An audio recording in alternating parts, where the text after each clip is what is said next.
Dette er en video, der viser, hvordan man registrerer sig på Dropbox.com.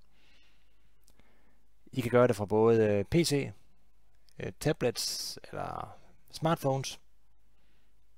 Det virker fra alle kilder. Gå ind på Dropbox.com, tryk på Register. Man starter med at fylde sit fornavn ud.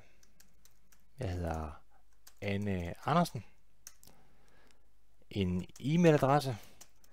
Jeg finder en eller anden her, som nu skal jeg lige hedde Anne Andersen. Ikke at det betyder noget. Virker nok ikke. .dk.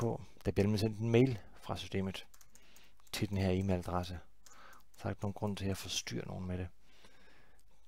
Tryk på registrere, og profilen er aktiveret.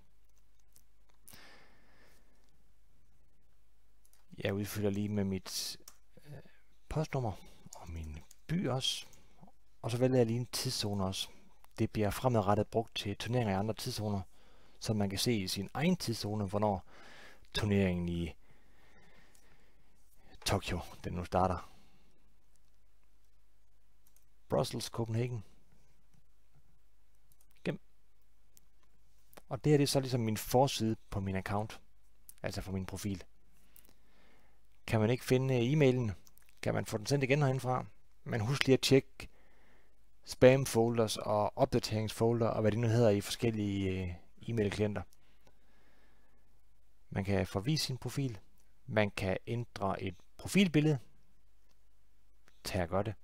Det er sjovt for alle andre. Man kan ændre sin information, skifte password, og så kan man selvfølgelig tilføje en organisation.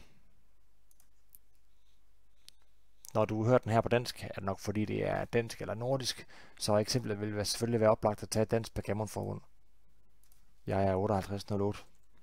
Når man herefter opretter turneringer under Dansk Backgammon-forbund på den rigtige måde, kan man se om senere. Det handler om et event.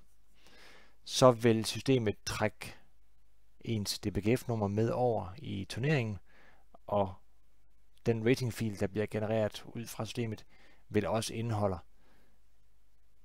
ens DBGF-nummer i stedet for ens navn. Så sørg for, at det er det rigtige. Og gem. Er der nu flere organisationer, man er medlem af? Der er flere online-organisationer som Backgammon Premier League, Backgammon Crazy, Backgammon Republic er der også en, der hedder. Så tilføj de her organisationer her også med det samme, eller gør det senere. Jeg har ikke flere, jeg vil tilføje nu. Så det var den første video.